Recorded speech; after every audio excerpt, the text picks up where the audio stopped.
Hello everyone, welcome to Vidyashree Academy. आज हम जो टॉपिक डिस्कस करने वाले हैं उसका नाम है प्रमुख पर्यावरणविद, फेमस एनवायरमेंटोलॉजिस्ट। कुछ ऐसे नाम जिनका पर्यावरण में बहुत ही अहम योगदान रहा है और पर्यावरण संरक्षण में महती भूमिका का उन्होंने निर्वहन किया है। तो चलिए स्टार्ट करते हैं। पहला नाम है सुंदरलाल बहुगुणा जी। इस नाम से आप भली भांति वाकिफ होंगे, हम स्कूल में भी हमने इनके बारे में पढ़ा है। चिपको आंदोलन का नाम आप सभी ने सुना होगा कि जब उत्तराखंड में वृक्षों को काटने का कार्य किया जा रहा था तो किस तरीके से इनकी प्रेरणा से लोग वृक्षों से चिपक गए और उन्होंने कहा कि चाहे हमारे प्राण निकल जाए लेकिन हम वृक्षों को इस तरीके से वृक्षों का कटाव नहीं होने देंगे।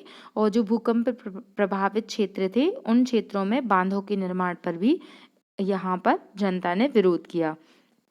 दूसरा नाम है आयरन लेडी इंदिरा गांधी जी।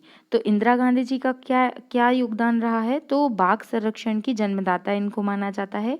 जो वन्यजीव संरक्षण अधिनियम 1972 का था वो इन्हीं के अस्तित्व में आया था, मीन्स इन्हीं के काल में आया था। फिर तीसरा नाम है सलीम अली। सलीम अली नेशनल पार्क हम लोगों ने पढ़ा था जब नेशनल पार्क डिस्कस किया था। सलीम अली नेशनल पार्क कहाँ पर स्थित है? जम्मू कश्मीर के श्रीनगर में स्थित है। इनको जो पक्षी विज्ञान का जनक कहा जाता है। जो बुक ऑफ इंडिया वर्ड्स इनकी एक बहुत ही फेमस बुक है और जिसमें इन्होंने अलग अलग वर्ड्स के बारे में बताया है, इसीलिए इनको वर्ड मैन ऑफ इंडिया कहा जाता है। यह प्रश्न विभिन्न प्रकार के एग्जामों में पूछा जा चुका है कि फादर ऑफ वर्ल्ड कौन कहलाते हैं, वर्ल्ड मैन ऑफ इंडिया कौन कहलाते हैं? तो सलीम अली कहलाते हैं। फिर एक नेशनल पार्क आपको सलीम अली उद्यान अगर पूछेगा तो वो कहाँ पर है? तो जो सलीम अली जी के नाम पे एक और नेशनल पार्क है वो कहाँ पर स्थित है? जो पक्षी विज्ञान के लिए फेमस है वो गोवा में स्थित है।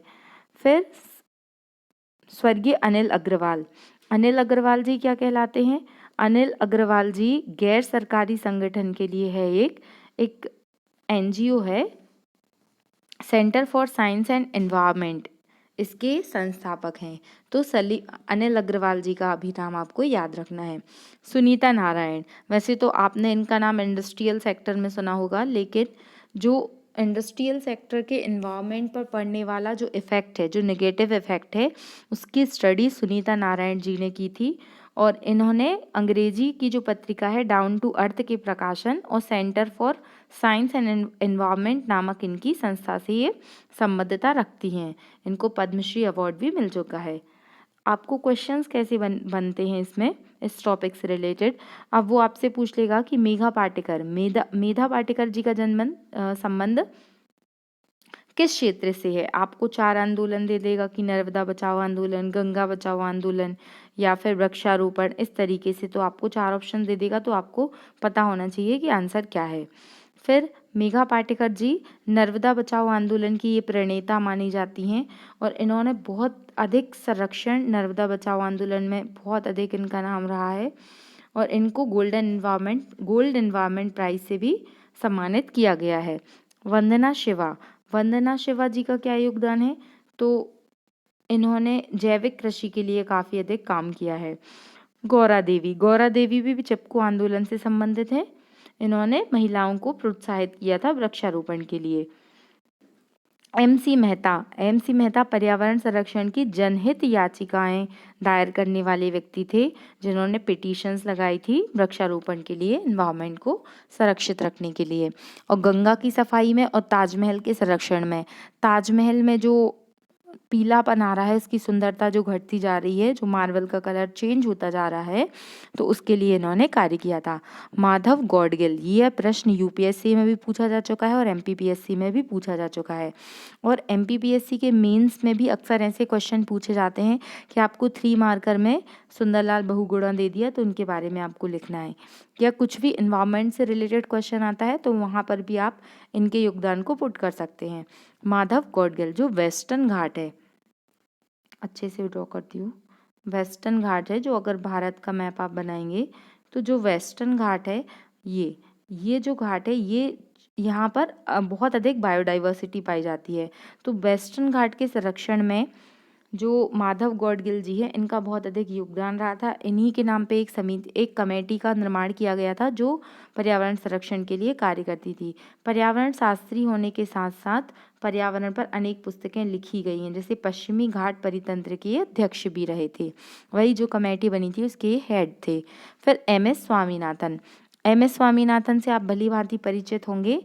इनको क्या कहा जाता है? भारतीय हरित क्रांति का पिता कहा जाता है। तो आप ये बताइए कि भारत में तो हरित क्रांति का पिता MS स्वामीनाथन को कहा जाता है, लेकिन वैश्विक स्तर पर हरित क्रांति के फादर कौन कहे जाते हैं? आप मुझे कमेंट बॉक्स में लिखकर बताइए। और जैव विविधता के संरक्षण के लिए स्वामीनाथन अनुसंधान केंद्र भी चेन्नई में स्थापित किया गया। फिर RK पचौरी।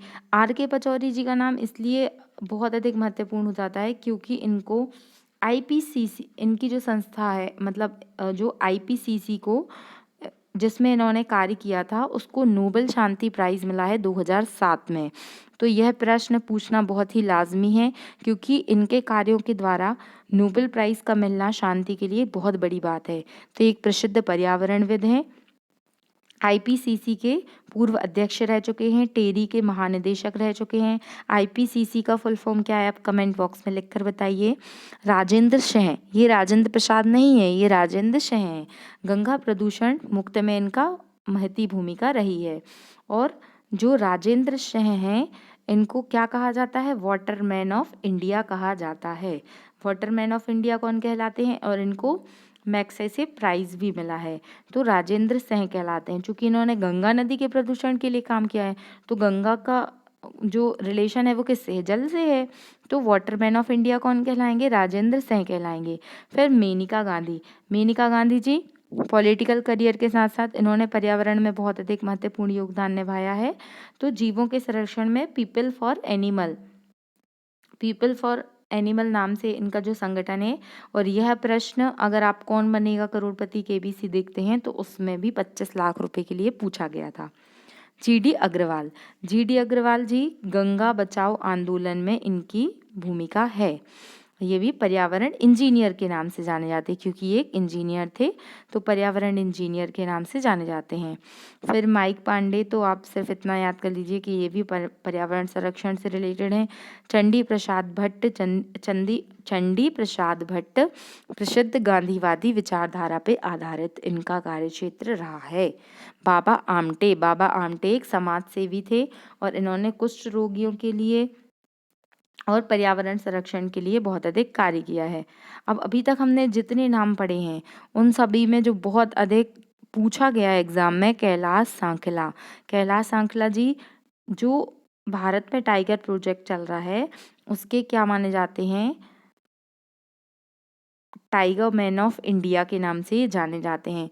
क्यों जाने जाते हैं? क्योंकि जो 1972 के टाइगर प्रोटेक्शन एक्ट के तहत 1973 में जब टाइगर प्रोजेक्ट लॉन्च हुआ था तो उसमें जो कैलाश सांखला जी हैं उनका बहुत बड़ा योगदान था। सुगाथा कुमारी जो केरल की साइलेंट वैली है, शांत घाटी है, उसमें इन्होंने जल विद्युत निर्माण परियोजनाओं को रद्द किया था और उन्होंने बोला था कि यहाँ का जो इन्वायरमेंट और जो इकोनॉमिक कंडीशन है, इकोलॉजिकल कंडीशन है, उनको हार्म नहीं होना चाहिए। ओके, तो इस तरीके से हमने कुछ पर्यावरणविद का योगदान पढ़ा, उनके बारे में जाना। तो ये कुछ पॉइंट्स हैं जो आपको बहुत अच्छे से याद करना है। आप 1 से 2 बार सुन लेंगे तो आपको याद हो जाएगा। Thank you so much. वृक्ष धरा के भूषण है, करते दूर प्रदूषण है। तो इस तरीके से वृक्षारोपण को बढ़ावा देना है, वृक्षों को लगाना है।